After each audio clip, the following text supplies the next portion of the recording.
Les invito a buscar la palabra del Señor. Aleluya.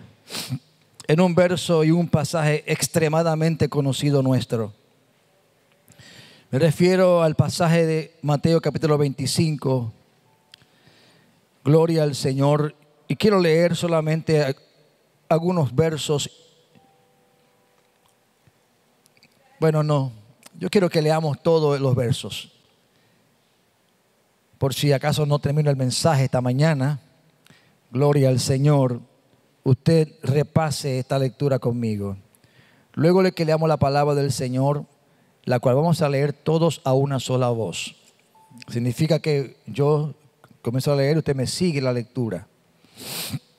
Y luego que leamos la palabra del Señor, entonces los niños van a bajar a su experiencia de adoración. Iniciamos la lectura en el verso 14. Para algunas Biblias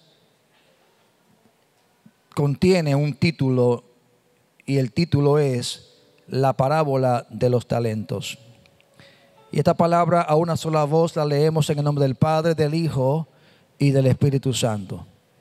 A la cuenta de 3, todos comenzamos. 1, 2 y 3. Porque el reino de los cielos es como un hombre que, yéndose lejos, llamó a sus siervos y les entregó sus bienes. A uno dio 5 talentos, a otro 2 y a otro 1, y a cada uno conforme a su capacidad, y luego se fue lejos. Y el que había recibido 5 talentos fue y negoció con ellos y ganó otros 5 talentos. Asimismo, el que había recibido 2 ganó también otros 2. Pero el que había recibido 1 fue y cavó en la tierra y escondió el dinero de su señor. Después de mucho tiempo vino el señor de aquellos siervos y arregló cuentas con ellos. Y llegando el que había recibido 5 talentos, trajo otros 5 talentos, diciendo: Señor, 5 talentos me entregaste, aquí tienes, he ganado otros 5 talentos sobre ellos. Y su señor le dijo: bien, buen siervo y fiel, sobre poco has sido fiel, sobre mucho te pondré, entra en el gozo de tu señor. Y llegando también el que había recibido 2 talentos, dijo: Señor, 2 talentos me entregaste, aquí tienes, he ganado otros 2 talentos sobre ellos. Su señor le dijo: bien, buen siervo y fiel, sobre poco has sido fiel, sobre mucho te pondré, entra en el gozo de tu señor. Pero llegando también el que había recibido 1 talento, dijo: Señor, te conocía que eres hombre duro, que ciegas donde no sembraste y recoge donde no esparciste, por lo cual tuve miedo y fui y escondí tu talento en la tierra, aquí tienes lo que es tuyo. Respondiendo su señor le dijo: siervo malo y negligente, sabías que ciego donde no sembré, que recojo donde no esparcí. Por tanto, debías haber dado mi dinero a los banqueros, y al venir yo hubiera recibido lo que es mío con los intereses. Quitadle pues el talento y dadlo al que tiene 10 talentos.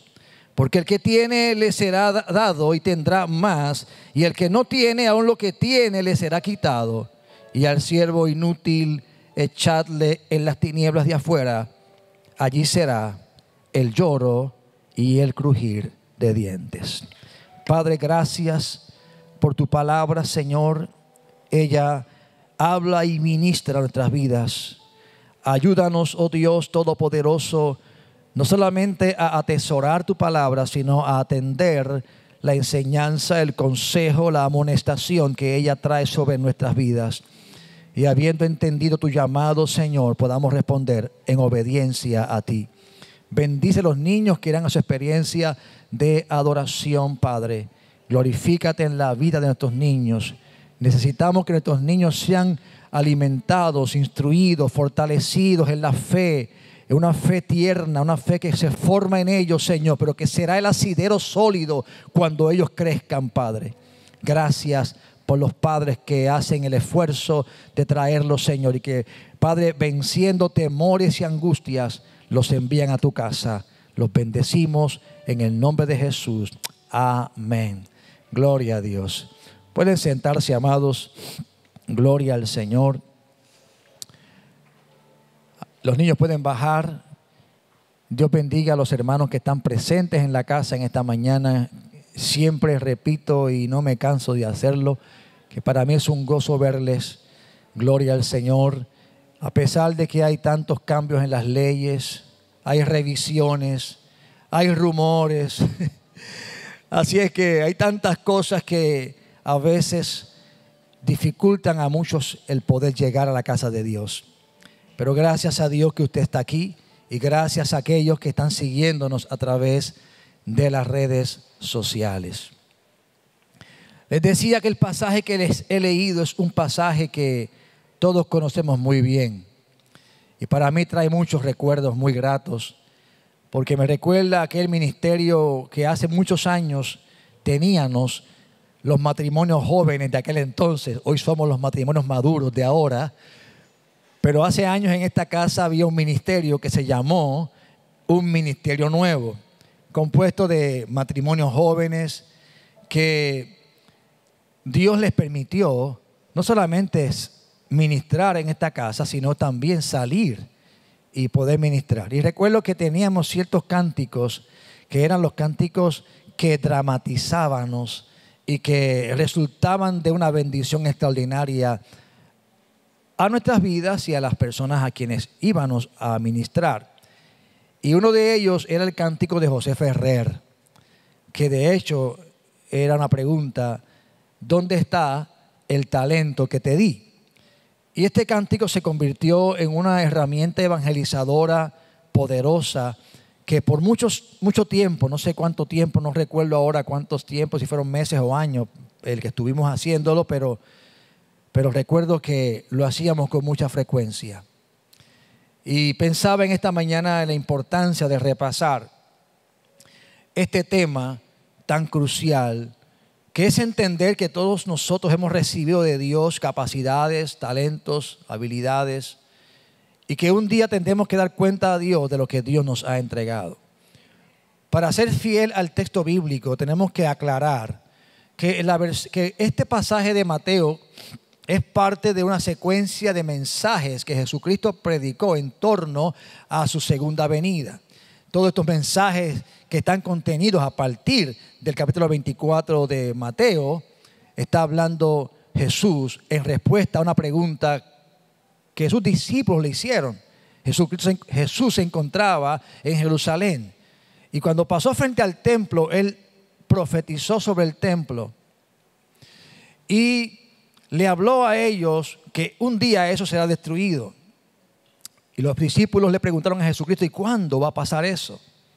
Y Jesús toma tiempo y se sienta con ellos en el Monte de los Olivos y tiene un largo discurso con ellos. Un discurso que comienza, como dije, gloria al Señor, en ese capítulo 24 de Mateo y se extiende 24, 25, 26.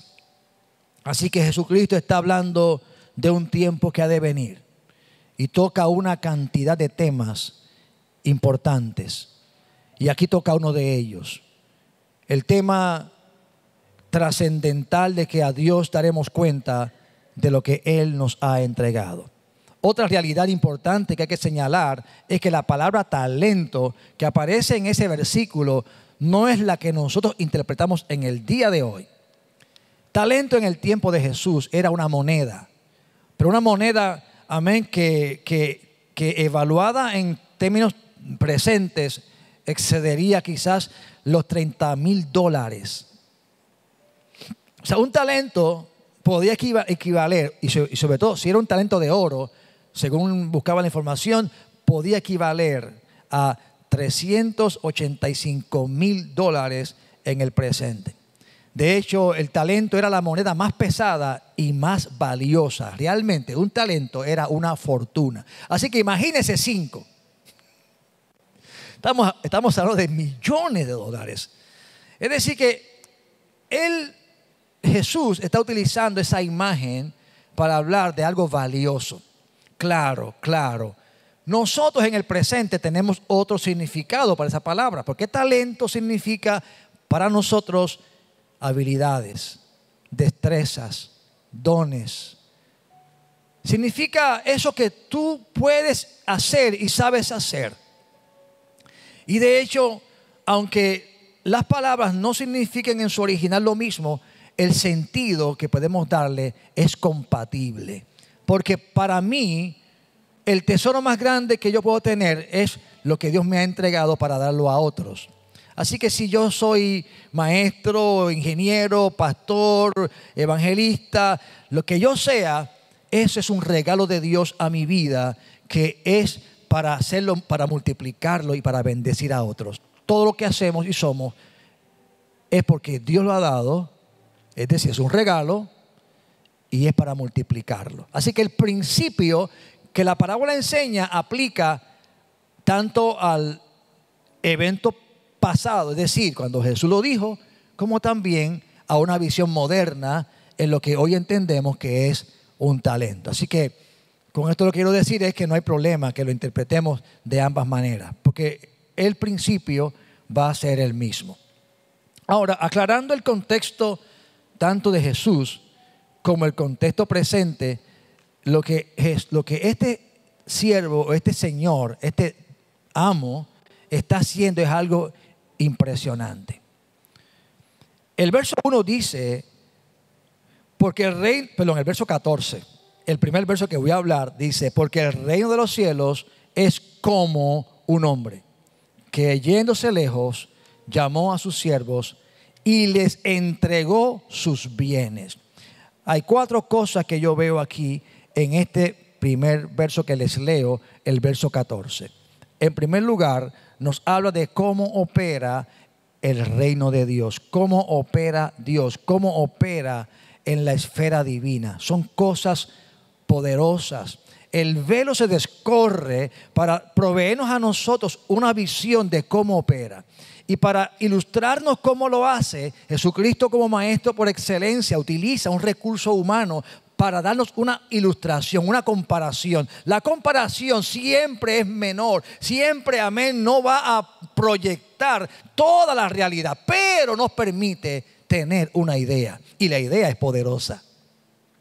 Así que Jesucristo entonces comienza a ilustrarnos con esta parábola cómo opera el reino de los cielos, cómo opera ese reino eterno donde Dios gobierna y establece sus leyes. Como un gobierno tiene leyes que se establecen, el rey las establece, no son leyes para cuestionarlas, son leyes para obedecerlas.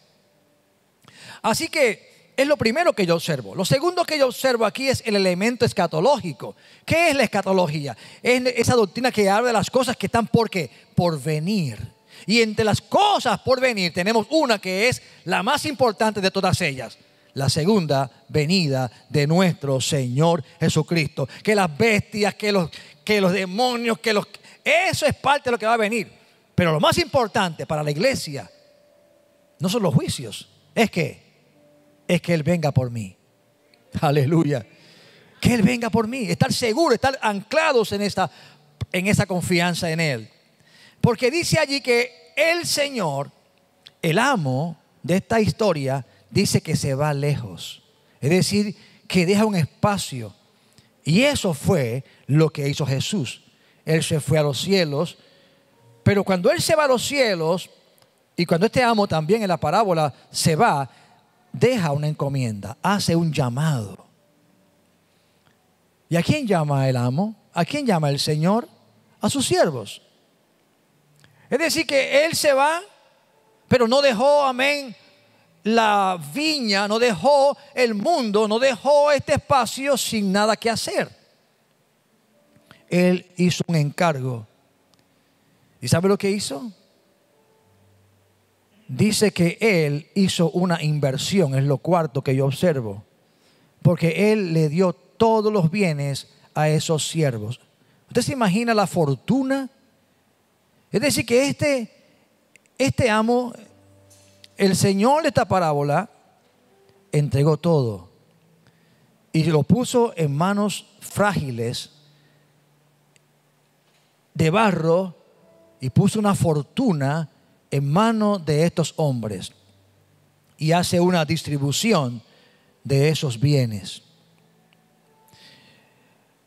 Una cosa que tenemos que mirar en esto es que Jesús le está hablando a los fariseos, a los saduceos, a los escribas, a Israel. Ese es el contexto. La audiencia son los discípulos que provienen de ese contexto. Y ellos estaban entendiendo que aquella parábola estaba hablando de un Dios, y hoy sabemos y entendemos que hablaba de Jesús, que entregó todo. Y eso les recordaba a ellos el llamado que Dios le había hecho a Israel. Cuando Dios separa a Israel, le aclara con toda precisión que la razón por la cual los escoge es para que ellos sean un real sacerdocio, nación santa, un pueblo que ilustre a las naciones que hay un solo Dios todopoderoso y que esas naciones, al ver que ellos adoran a un solo Dios, deseen adorar al mismo Dios. En síntesis, amado, ese era el llamado de Dios a Israel. Así que muy bien los discípulos podían entender que Jesús le estaba diciendo a los líderes: recuerden algo, Dios les ha entregado una fortuna que es la misión de ser mensajeros del mensaje del único Dios verdadero. Ese es el tesoro que Dios había puesto en el pueblo. Es el tesoro que había puesto en los líderes. Pero había un problema en los líderes. Es que ellos creían que ese tesoro era para ellos solamente. Y ahí está el problema de la multiplicación. No lo estaban multiplicando. Eso es el contexto de ese tiempo. ¿Y el de nosotros cuál es? Lo mismo. Gloria, gracias. Es lo mismo. Es más, aquí se acrecienta aún más porque la conciencia nuestra está siendo ampliada al entender que está hablando de Jesucristo. Y que Él nos entrega a nosotros recursos variados y múltiples para que extendamos el Evangelio. En los versos 15 al 18 que ya leímos, nos describe la distribución que hace el Señor a estos siervos y en la medida en que los hace. A uno le entregó 5, a otros 2 y a uno 1. Y cuando uno lee estos versos y los repasa, yo observo en primer lugar que hay una distribución de bienes y recursos. Es decir, el Señor distribuyó los recursos. Mire, recuerden, ¿de quién son los recursos? Son de Él. ¿De quién son los bienes? Dice que son de Él. Pero Él se desprende de ellos. Qué poderoso, ¿verdad? Él se desprende de sus bienes, de sus recursos y los pone en las manos de estos siervos. Los pone en un contexto presente en nuestras manos. Dios pone los recursos en nuestras manos. Pero Dios conoce mi capacidad, Dios sabe quién yo soy. Así que el Señor me va a entregar conforme a mis capacidades, a lo que Él sabe que soy. Y a veces yo no sé lo que soy totalmente, ¿sabe? Dios sí sabe lo que yo soy totalmente. Por eso es que a veces Dios pondrá recursos en mis manos que yo pensaré que no tendré la capacidad de manejarlo, como he dicho otras veces. Pero como Dios sí sabe que lo puedo hacer, pues entonces Dios no va a distribuir por lo que yo sé de mí mismo, sino por lo que Él sabe de mí. ¿Me entendió? Y Dios sabe de mí mucho más que yo. Amén. Bueno, yo digo amén.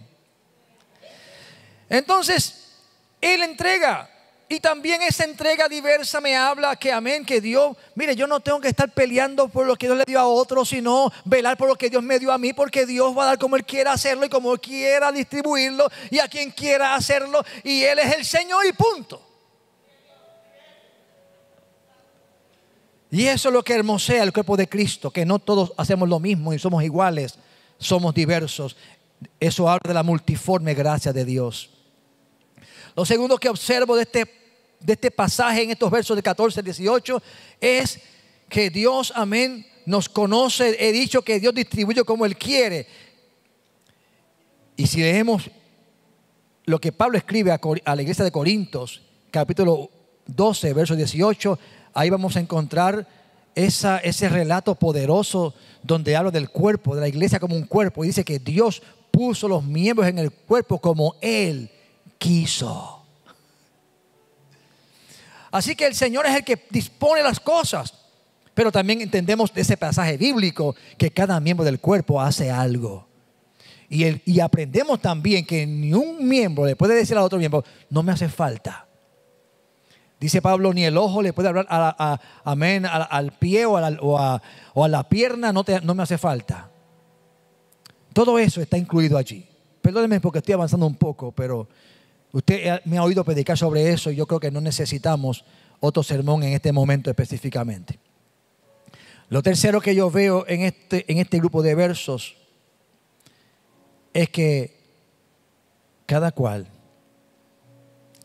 es responsable de la decisión que toma concerniente a los recursos que Dios ha puesto en sus manos. Si es cierto que Dios, y es cierto que Dios lo hace, ya lo hemos dicho, también es cierto que usted y yo, lo escuchó, somos responsables por lo que decidimos hacer. Qué interesante que, y no lo noté en mis notas, pero mire, si usted mira el texto, el Señor que entrega los bienes no les dice a ellos de primera intención lo que tienen que hacer. Lo que muestra en cierta medida es el espacio que Dios nos concede para decidir. Y Él no violenta nuestras decisiones. Pero usted corre con las consecuencias de sus decisiones. Qué poderoso es el Señor. Y eso puede significar que me equivoqué. Pero ahí está la libertad que Dios le entrega a su pueblo. Por eso es que ser libres es una gran responsabilidad. En los versos 19 al 23 vemos el cumplimiento, vemos el manejo, vemos cómo manejaron los primeros dos siervos los recursos que Dios les entregó. El texto dice que el Señor se fue lejos. Óigame, y dice el versículo, amén, que fue por mucho tiempo. Véalo allí, después de mucho tiempo. Así que esto también nos habla de algo interesante que pasa en el presente, y es que mucha gente está esperando que Cristo venga. Y yo creo, amados, que para mucha gente en el pasado como que se prolongaba el asunto. Para mí, yo pienso que para nuestra generación esto va acelerado. Bueno, amén. Pero créame que la palabra no desconocía ese sentimiento humano de pensar que pasa mucho tiempo ya. Y Pedro profetiza y habla y dice, el Señor no retarda su promesa como algunos piensan. No se duerma en las pajas, no nos durmamos en las pajas pensando que esto va a ser 500 años más. Así que lo que dice el texto es que después de un tiempo Él regresó, o sea, Él cumplió su promesa. Lo que nos dice claramente es que Jesús va a cumplir su promesa y Él va a regresar. Para algunos han pensado que ya ha pasado mucho tiempo, pero Él va a cumplir. Él va a llegar.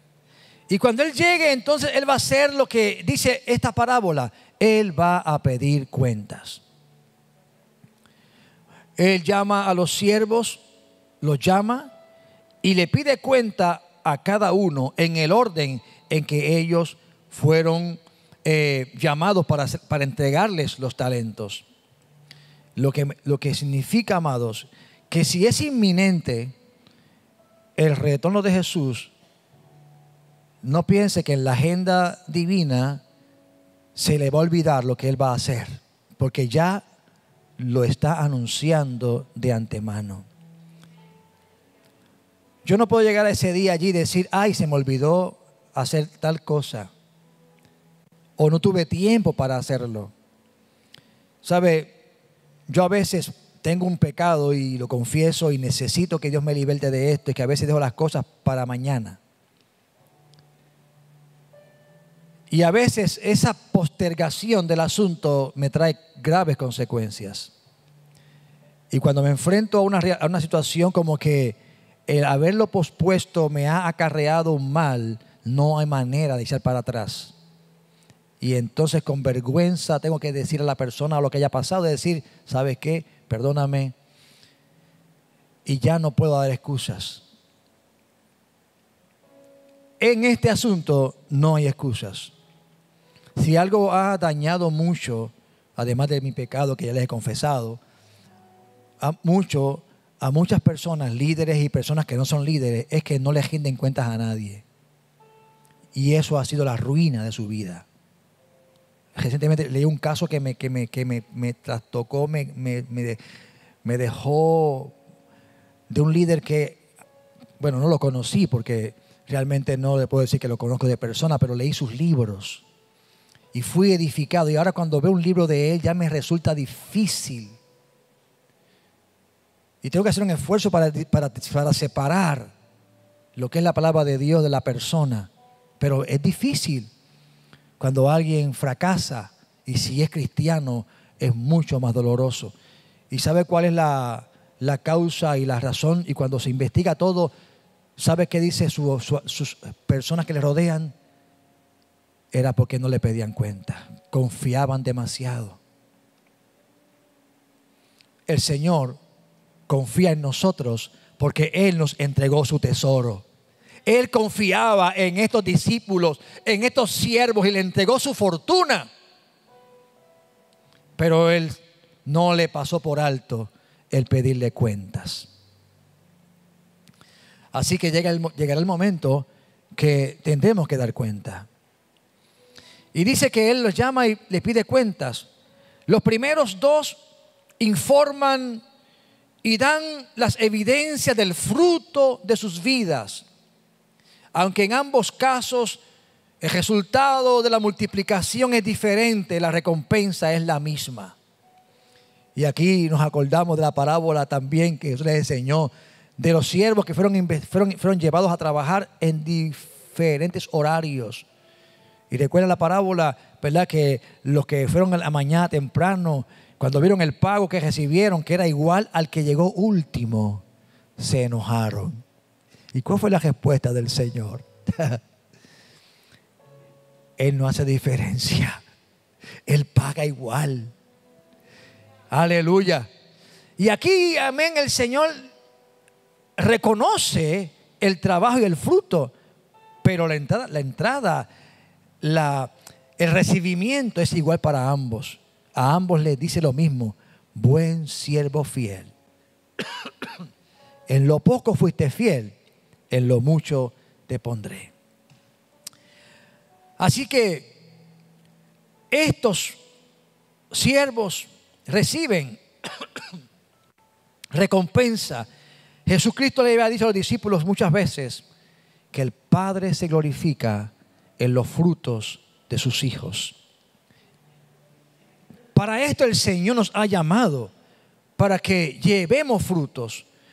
Dice Juan capítulo 15, verso 16, no me elegisteis ustedes a mí, sino que yo los elegí a ustedes y les he puesto para que vayáis y llevéis fruto y vuestro fruto permanezca, para que todo lo que pidáis al Padre en mi nombre Él los dé.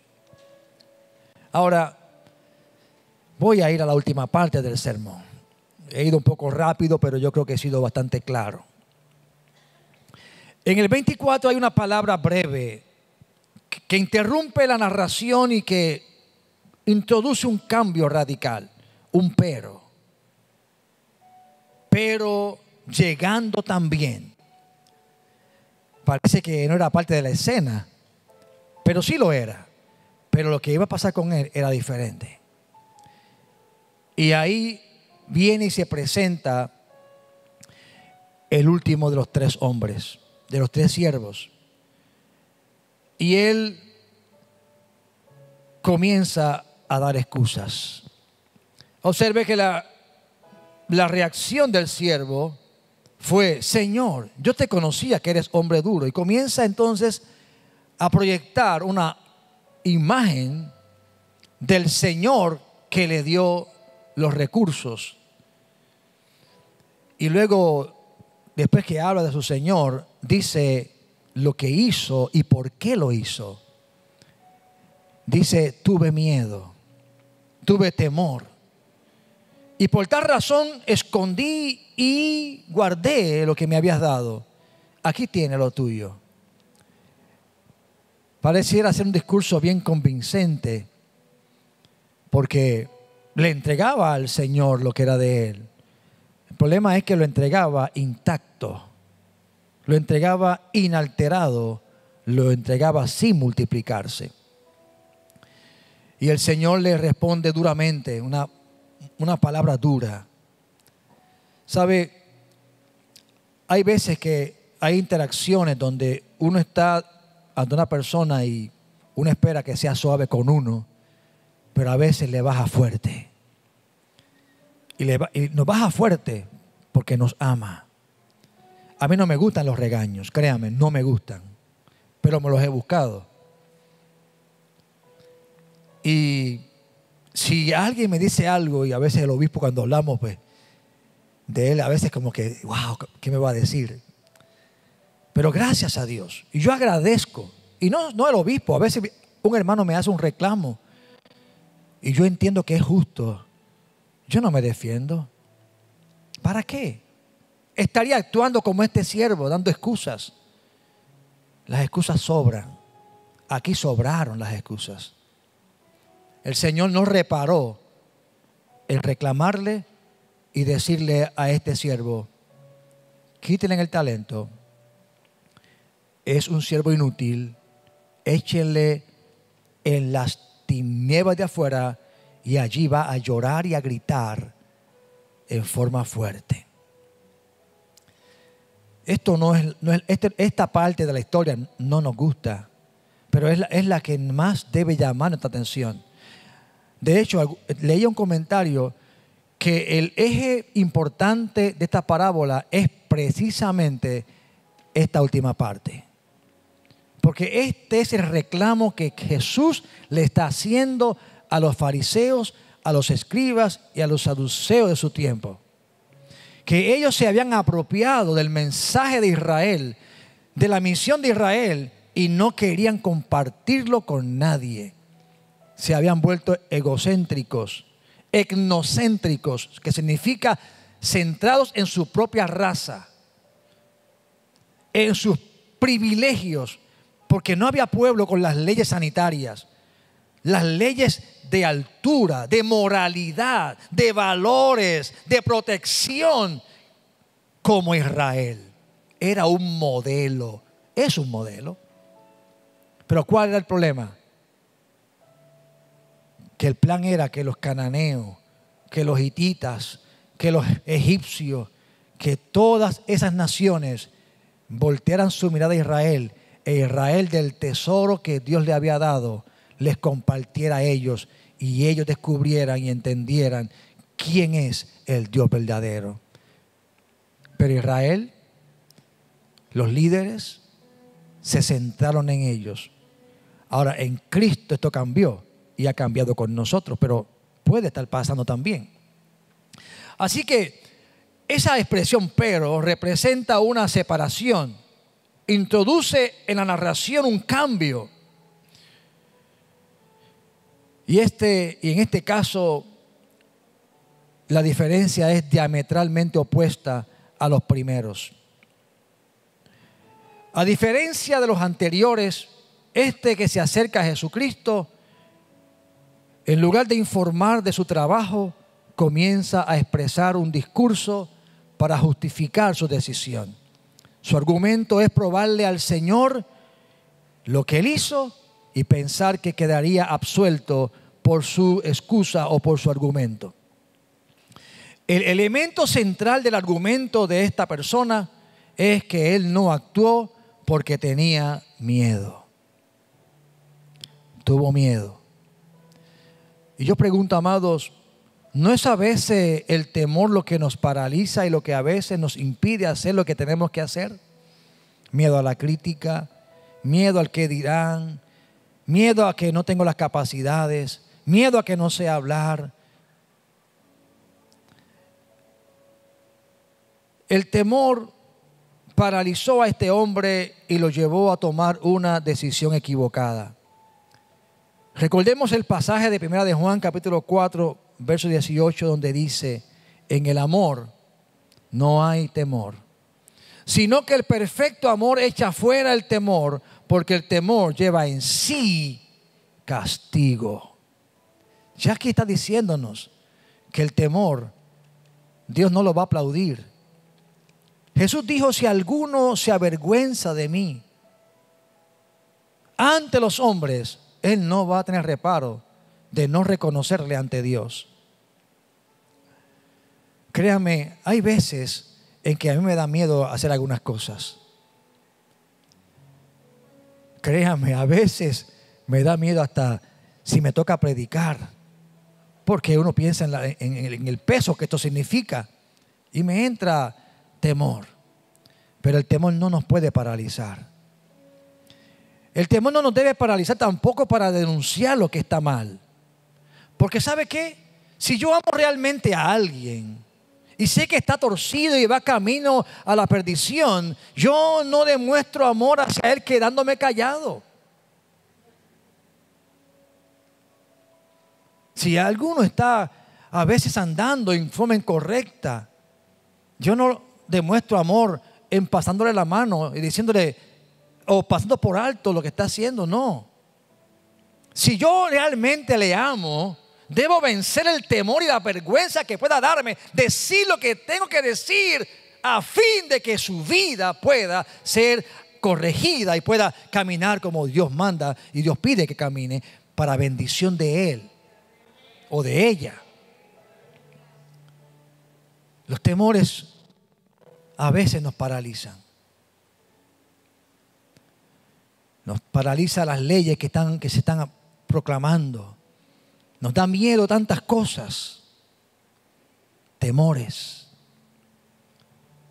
Pero Dios un día va a pedir cuenta, ya lo he dicho. Y nos va a decir: ¿por qué no hiciste? ¿Por qué no multiplicaste? ¿Por qué la palabra que te di? ¿Por qué la acción que te solicité? ¿Por qué el sentir que puse no lo ejecutaste? Le dirás: ¿porque tuve miedo? Pablo le dijo claramente a Timoteo que el espíritu que Dios nos ha dado no es de cobardía, sino de amor. Otra vez la palabra amor. Amor, poder y dominio propio. ¿Y qué combinación poderosa? Porque, vuelvo y les digo, a veces me cuesta ciertas cosas, pero me convenzo, tengo que hacerlo, debo hacerlo, y aunque esté allí tembluzco, me autodomino, le impongo ese principio y camino. Todavía no estoy experto en esto, ¿sabe? Pero lo estoy intentando. Porque yo no quiero que un día, cuando me presente ante el Señor, Él me diga y me reclame: ¿qué hiciste con el tesoro que puse en tus manos? Ya les he dicho que uno de esos tesoros poderosos es la proclamación del Evangelio. Mire, me sorprende grandemente lo que el Señor de la parábola le dice a este siervo: por lo menos hubieras puesto ese talento en el banco. Y quizás los intereses, ¿sabe? Los intereses del banco no es el esfuerzo de la persona. No se puede contar como un fruto, porque no hizo nada. Es decir, el banco está trabajando a favor de él. Pero me parece que, y obviamente aquí estoy haciendo una especulación, que Él esperaba hasta lo mínimo. O sea, Dios espera hasta lo mínimo de nosotros. Por decir una palabra, ¿verdad?, a tono con esto que estoy diciendo. Que aquí me estoy arriesgando un poquito más allá, ¿verdad? Pero a veces ni lo mínimo estamos dispuestos a hacer. Es decir, eso mínimo hubiera sido una inversión. Y mejor es poco que nada. Mejor es poco que nada. El principio de la inversión es que esto produce. Si usted invierte en algo, de hecho, cuando alguien quiere manejar un poco este golpe de que cuando gasta algo y quiere manejarlo positivamente, ¿qué utiliza como argumento a lo que está haciendo? Dice, no, esto no es un gasto, ¿esto es qué? Esto es una inversión. Y ahí maneja, ¿verdad?, el asunto de que tuvo que desembolsar alguna cantidad para algo específicamente. Pero no se trata solamente de dinero. También se trata, como he dicho al principio, de las capacidades, de los dones, de lo que Dios te ha dado y tú haces y tú eres. Cuando podemos depositar en alguien de lo que Dios nos ha dado, esto es una inversión. Y cierro con este comentario. La severa sentencia con que cierra el relato debe ser un llamado de alerta para todos aquellos y aquellas que, como los líderes de aquel entonces escucharon a Jesucristo, entendamos que tenemos un llamado de Dios. Todos tenemos un llamado de Dios de distribuir el regalo de Dios, el don de Dios, que es Cristo Jesús. ¿Escuchó eso? Todos tenemos un llamado. Además de lo que les he dicho sobre lo que es los dones, las capacidades, las habilidades, lo que usted es. Todos tenemos un llamado. Porque en nosotros se ha depositado un tesoro que no tiene precio, que es Cristo. Y tenemos que repartir ese tesoro al mundo entero, comenzando desde mi casa hasta donde Dios nos permita llegar. Ese es el primer tesoro que tenemos, a Jesús. Y después añádale todo lo demás que Jesucristo ha puesto en nuestras manos. Allá me está cucando Javier. Pero Javier no me hace el cántico. Amén. ¿Dónde está el tesoro? ¿Dónde está el talento que te di? ¿Verdad? Cada cual responda al Señor. Pero respóndale ahora, ¿sabe? Y no piense qué le va a decir cuando esté en ese día frente a Él. Porque como decía otro cántico también de un hermano nuestro ya fallecido, que cuando lleguemos a la puerta grande, ya no hay nada que decir. Manuel Román cantaba ese cántico, cuando estemos a la puerta grande. Allí ya no hay que decir nada. Allí es tiempo de solamente de escuchar lo que el Señor tiene que decirnos. Pero ojalá, y quiera el Señor que todos los aquí presentes y los que están viéndonos hoy por la internet, podamos decir y afirmar: yo oiré la voz de Jesús diciendo: ven, buen siervo fiel. En lo poco fuiste fiel, en lo mucho te pondré. Entra en el gozo de tu Señor. Padre, te doy gloria y honra en esta mañana. Te bendigo y te alabo, oh Dios. Y te doy gracias por tu palabra y este tiempo tan excelente. Ay, Santo. Tan maravilloso que tú nos regalas, oh Dios. Padre Celestial, es un tiempo donde tú nos recuerdas principios importantes, trascendentales, esenciales. Aleluya, para que podamos levantarnos Oh, gloria a Dios. Y dar gracias en primer lugar por el tesoro que has puesto en nuestras vidas, a Jesucristo tu Hijo, Señor nuestro. Padre, y gracias porque con Él has puesto también dones, capacidades, poder para hacer, para multiplicar la semilla en el nombre de Jesús. Gracias. Y Padre, gracias por el tiempo. Tú sabías que este tiempo vendría. Señor, a ti no te tomó por sorpresa ni lo que estamos viviendo, ni el tiempo que estamos viviendo. Y nos pusiste precisamente en la encrucijada de este tiempo.